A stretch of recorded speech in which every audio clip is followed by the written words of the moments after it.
Goeiemiddag ENGT411 studente, dit is week 8 en ons bespreek vandag studie eenheid 4 en 5.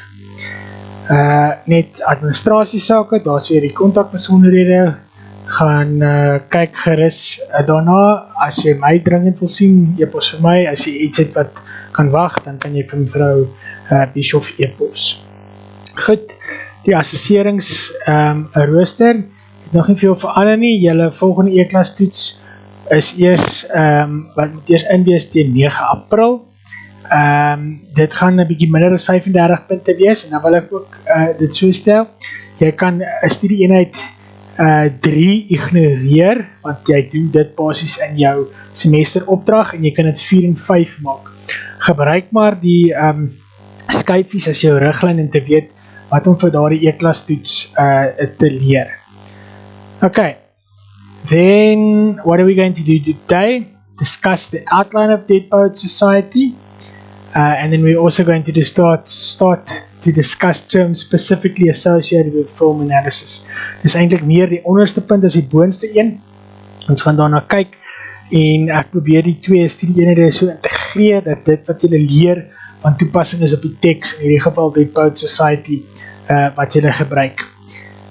Goed, ek wil net nog een ding sê oor die assessering, onthou asseblief, daar is nog 2 Microsoft Teams inligtingssessies, waar jy mag vra en probleme stel vir jou semesteropdrag, môre middag, dit is Vrydagmiddag, aangezien ek het vandag op 'n donderdag opneem, om 4 uur, en Saterdag om 9 uur, as ek reg onthou, gaan kyk asseblief net weer op e-klas.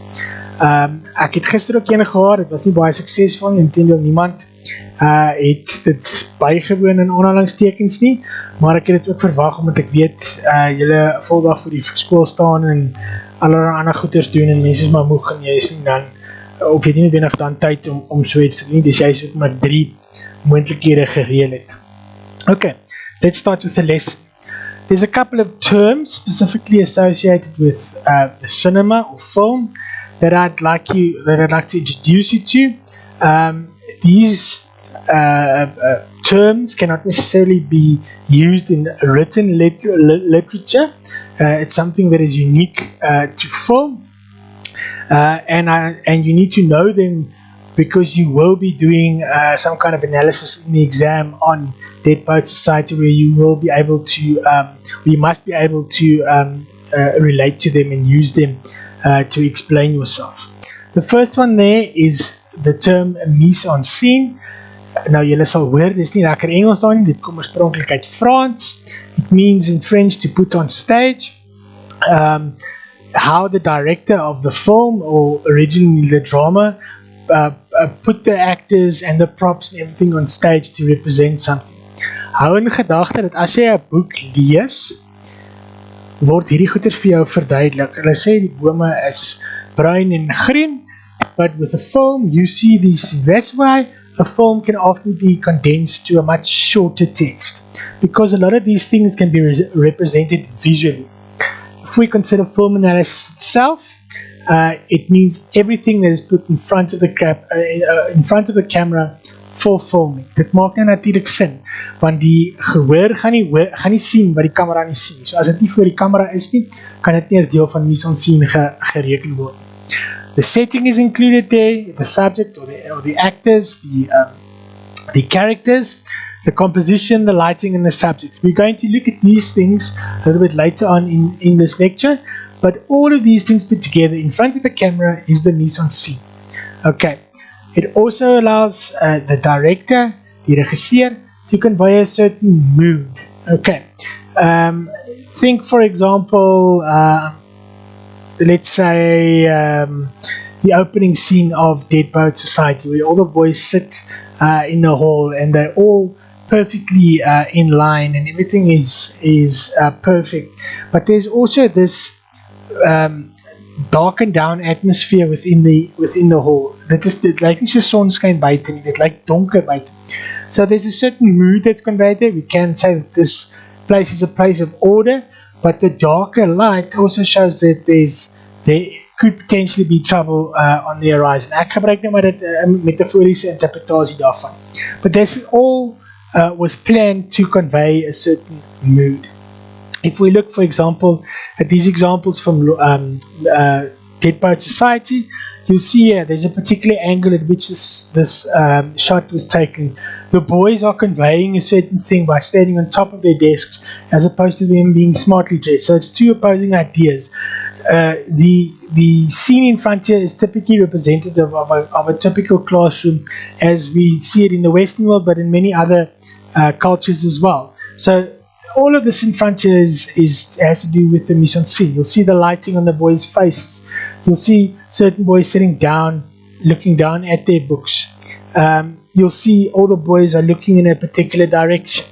These are all part this is all part of creating a certain Misson Scene to convey a certain mood. The same thing applies here. A secluded cave in Dead Poet Society. The boys look much more relaxed. They're not wearing formals. He's even wearing a strange cap. There seems to be smoking there. The whole idea of sitting in a huddle shows the group. Okay, the fact that it's winter and icy by the way they dress. The saxophone being played shows that this is not a normal class routine. All part of the Misson Scene. The lighting that they call this chiaroscuro lighting. There's only light in certain places in this film. All to do with Misson Scene. Everything that is placed in front of the camera for the viewer to see. Okay, if I move on, the next thing, or the next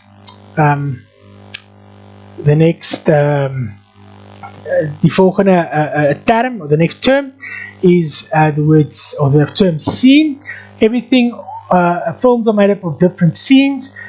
So a film is comprised of a couple of scenes put together that have a connection between each other that forms a narrative. So dit vorm 'n storie, hierdie paar insetsels wat by mekaar gevoeg word. So if you think back to drama, there will be acts and scenes. Acts have certain number of scenes. Differences in Misson Scene usually that separate different scenes. Okay, the next thing there, a shot is an uninterrupted strip of exposed motion picture. We'll have a look at different shots today. Dit kan enige greep uit enige film wees, is a shot. There is a shot of the teacher in Dead Poet Society's motto, seize the day. Here is a different type of shot from on top, where he explains to the pupils that they'll all one day be eaten by worms. Everybody leads their own life. Okay, next term is composition, composition. How things are arranged within a particular frame as part of the Misson Scene. So, lighting, where the subjects or the actors stand, the particular props, and also the way the camera looks at that which is its film. Here you can see is a more general composition. It shows that this is grounds, there's open space in front here, there's trees in front, and then to give perspective on the size of the building, they put the building right at the back to show the audience how big this building actually is. And if you look there, there's a group of boys sitting, and there's certain daar sekere gevolgtrekkings wat mens kan maak oor hierdie shot wat hierdie bepaalde composition het. You can also look at the next composition here. The shot is very tightly framed and it shows two characters, okay, and it's a very intimate shot because the characters are close together. There's physical touch as well. I can't remember exactly what happened in that scene, but you can see the whole composition suggests a personal, intimate moment in die sin dat dit is nie net 'n klas hierdie nie, maar dit is die onderwyser wat op een spesifieke leerling focus. Okay, here's another example of composition. Now, even in still photography, like you would take photos, there's a rule of thirds in composition. You can see here we've used a grid to divide this up. You'll see in the top third is the lady standing, in the middle third her torso, and then the lower third basically her arms and her lower torso. Here we've got a gentleman sitting down, he falls into the lower third. It just helps to balance the composition by working on this as well. And as you can see there, it says interesting compositions can draw the viewer's attention. So dit is typies goeders wat gebruik word onder andere om 'n film na 'n film te laat lyk. I want us to move now on to subjects, if I could just get there. And this specifically refers to the characters portrayed by the actors in a story or a narrative. Okay, obviously mostly imaginary characters, even people playing real life characters are still imaginary because it's not that person itself playing that. Okay, the director's style is involved with it, the actor's style is involved with this, and it can also be expressed through the subjects or the characters. And if you think back, for example, I can remember this is perhaps a long time ago when I was in my honors year. The newest Batman film was The Dark Knight, and everybody was raving about the portrayal of the Joker, specifically how the actor Heath Ledger portrayed the Joker in an almost very realistic way. And of course then there was added attention to that because Ledger died soon after in the real world. Okay, so subjects, you can also say that actors have a particular signature. Robin Williams, who is the teacher in Dead Poets Society, I kan nie die karakters van naam onthou nie, he had a very particular signature as an actor, especially as a comedian, which makes his roles, where he plays more serious roles, actually quite eerie.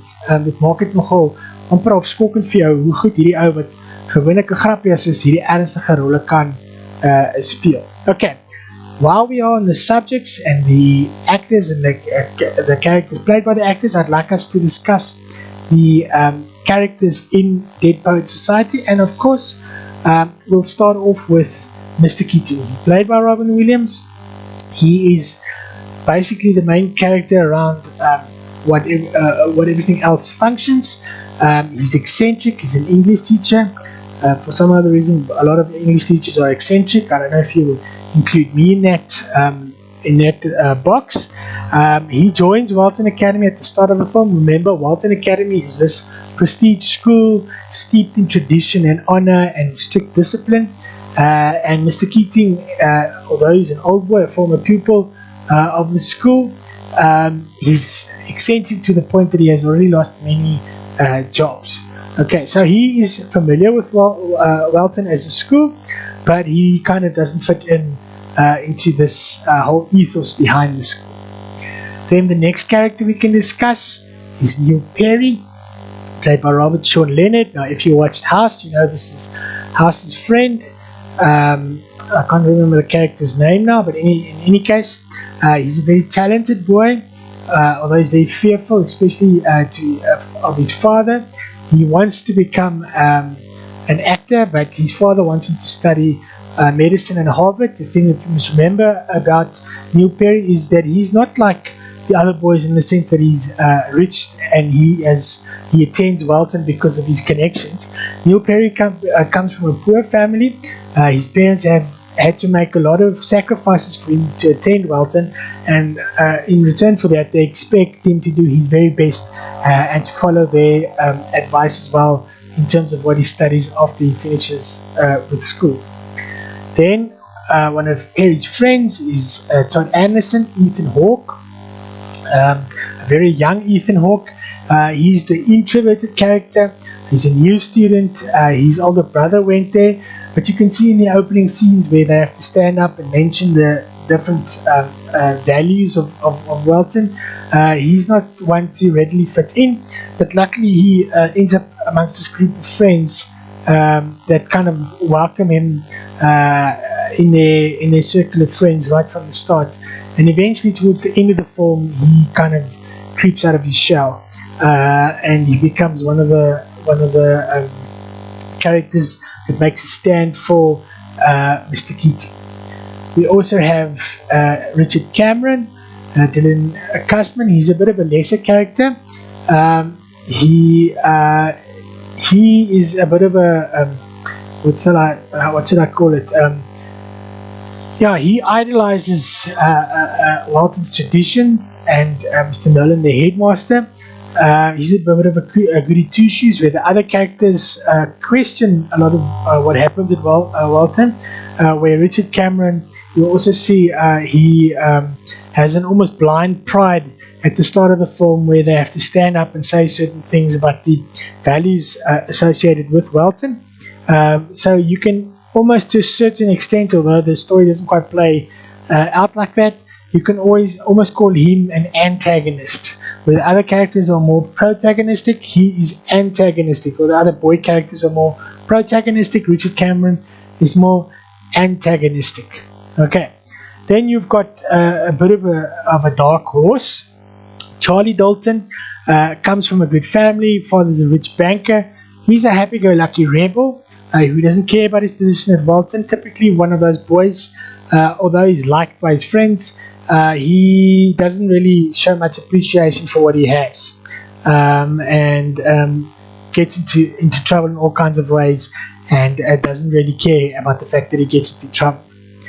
Then if we move on, a character called Knox Overstreet, played by Josh Charles. He's also a member of the Dead Poets Society. He supports Mr. Keating, but he is also a typical teenage boy and has a love interest called Chris, and that's not a male Chris, that's a female Chris, probably from Christine.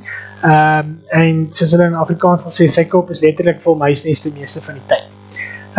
But he's also the only one that seems to show at that stage, considering that they're teenagers, any interest in girls. The others are all too scared to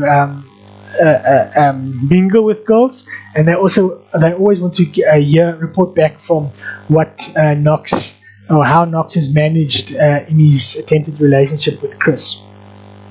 Mr. Nolan, or Mr. Gail Nolan, is the headmaster, very traditionalist. He aims to entrench the 4 pillars of the institution into the students' minds, those 4 values: tradition, honesty, those things that those posters that they hoist in the hall. Very stern, very black and white. Things are either as they should be or they're not, and he tries and enforces that on his boys as well. Stephen Meeks, he's a little bit of the nerd of the group, although everybody likes him as well. He supports the actions of his friends, but he also struggles to speak alone. Within the group he functions well, but individually he can be quite scared and taken aback. Then Chet Danbury, okay, he is also a bit of a protagonistic character. He is the son of Knox Overstreet's father's friends. Of course, Knox is interested in Chris, who at that stage is in a relationship with Chet, but he's also a bit of a hyper-masculine jerk who attacks Knox when it looks like he tries to touch Chris, his girlfriend. He was formerly at Walton, but he's now at Ridgeway High. Typically, he's not very clever, more of a sports-orientated person, and as you can see, there he's a bit of a hyper-masculine jerk and messes Chris's girlfriend around as well. Okay, we've discussed the characters now, the subject itself. Now we're going to take a look at certain camera points of view. Why do we have camera points of view? Because the camera in itself can convey certain moods, okay, and certain ideas by the way it's positioned to take a photo, or not take a photo, film a particular scene. Okay, so the first one we have a look at, or then I've just explained what I've said. It can also play a role in the director's style, and tell us a little bit of the director's signature way of making films. If you take a particular director and you go and watch a couple of films, you'll notice that there's certain camera angles and camera distances that are constantly used that are unique to that director as well. It's not necessarily common ones. It can be uncommon ones, and because this director has a certain way of filming, you'll see that there. Dis maar presies dieselfde met 'n skrywer wat 'n boek skryf. Skrywers ontwikkel hulle eie skrywersidentiteite en dit sien jy naderhand in al hulle boeke. Okay, it's very strange to see something entirely different from a writer and even a director who's been producing for many years. The first one there, not so common, is the bird's eye view camera shot. The camera is placed above the surroundings like a bird would be in the sky in relation to the earth. It's not very common. I think for the simple reason that it's very expensive to film that. It is becoming cheaper because you have got drones now. The closest I can find in Dead Poets Society was this shot where they stand in the Honours Hall and Mr. Keating explains to them about all these legendary old boys who have all become food for worms, as he put it. Here's another, or a proper bird's eye view. You can literally see it looks as if a bird is flying over it and a picture has been taken down to look at the earth. The next one there, a high angle, usually filmed at 45 degrees to its subject. Excuse net 'n bietjie water gedrink. The subject is quite small, appears dwarfed in the setting, and as I said, the camera is set at 45 degrees above the subject and looks down at the subject at a 45 degree angle. You also have eye level shots. That's explanatory in itself. Shots taken on the level of the eyes of the characters. They do not necessarily have to be full as these two shots. They can be far off shots as well, or long shots, but the head, or it looks as if the eyes and the head is relatively at the same level as the camera. It either looks up or down. A low angle, excuse me, a low angle, you can see what they're trying to convey here. It's trying to show power. The fact that the boys are standing on the table, Mr. Keating is down here, Mr. Keating has to look up at them. This is a conveyance of power, and this is all made by the camera. This wouldn't work if, for example, you had a perspective from the actor's eyes looking down at Keating and from Keating's eyes looking up at this group of boys. The power sense would not be conveyed. What this shot is specifically trying to say is Mr. Keating allows these boys to go over him, to debate with him, and within the context of the film, of course. But as you can see, it is either, well, it films the subject from below or looking up at the subject. If you then look at the Dutch angle is just a bit of an anomaly. It's maar 'n vreemde verskynsel. Remember we said earlier, the camera uses certain angles to draw attention. Now typically a Dutch angle, if you look at these things are placed diagonally across the frame, is used to create or to attract attention. There's a slanted surface, diagonal corners, as I said, and it's used to make the viewers disorientated or uneasy. So this is typically used when something big is coming or something strange is being seen, as you can see particularly in the photo from this side. Then point of view shots. I spoke earlier when we had the low angle shots, and I said filming something from the up, as if the camera's in the eyes of the actors, going up or going down. These are then called point of view shots. You can typically see it looks as if the camera is sitting in this, I think it's a man's arm, and you can see how he points, or she points. Here we've got a motorcyclist. It looks as if the camera are the eyes of the motorcyclist, and that's what we call a point of view shot. It's not very common because it's not very easy to film, and to set your mission scene correct and your composition correct so that it looks as if you're looking at a balanced picture from the perspective of the eyes. Then I'd like to show you panning as well. You'll see I've used a GIF here that shows you exactly how panning works. It looks as if the camera is standing still and the environment in front of the camera is moving. It's actually the camera moving. It moves around the surroundings, and it gives you a perspective of how vast, hoe uitgestrekte plek is a particular picture. You won't use this for close-up shots. It's not going to work. Okay, you can see these are long shots here, and we'll discuss long shots now. There's depth of field hier, daar's spasie. Dit is nie iemand wat net voor die camera gaan staan en dan beweeg hy so oor sy gesig. They would do that to draw attention to particular details. So it can be used, but generally this is what it is when we refer to panning. We've discussed point of view. Now I'd like to look specifically at camera distances. That means, in other words, how far the camera is from the subject it is filming. Okay, a lot of this has to do with what mood you'd like to convey with the Misson Scene. This is all part of the Misson Scene, of course. Okay, and particular, I don't want to call them hidden messages, but indirect messages that you'd like to convey as part of the story. Okay, the first one we have there is the extreme long shot. You see the entire subject, its surroundings. It looks very small in the frame, and as I said, much of the surroundings are visible. Typically an established shot, a shot to show layout, and you'll find that usually at the start of a scene. There's an example. Here's just a random example I've shown. You can see there are the subjects. You can see how vast it is. You can see these big, looks like a dust storm, and this gives us an idea of how small the subject is. The closest I can find to in Deadboat Society, although yeah, this is probably a long shot. There's the subject. You can see the surroundings are vast. There's depth of field. There's trees closer. A real long shot would have included, or a proper long shot would have included the entire tree and just shown the small subject. There's water. You can see it's vast there. All characteristics of a complete, of a proper extreme long shot. Then the long shot itself, you can probably work that out for you by now. A little bit shorter than the extreme long shot. It still shows the subject and its surroundings, but the subject is bigger, so there's a zooming in on the subject itself.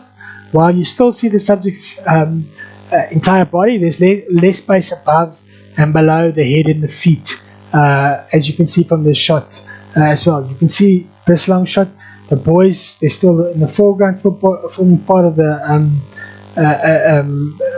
composition, the surroundings. Typical good third shot there with, who's that, Todd.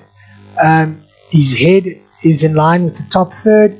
His body is, or his torso is the bottom third, and there where, well, okay, Mr. Nolan's head is still also in the middle thirds, and then the boys below are in the bottom third. But that's typically a long shot. A medium shot, okay, you basically cut the legs off below, above the knee. You can see this, the shot here of Mr. Keating. You don't see his knees. There's a little bit of headspace above. There is still some idea of surroundings, as with the shot from the cave here. Just their upper bodies and a bit of headspace in here. It is the most common shot used because if you obviously have particular characters and you focus on them, this is a good way of focusing on them. Often you'll find this in Hollywood films as well.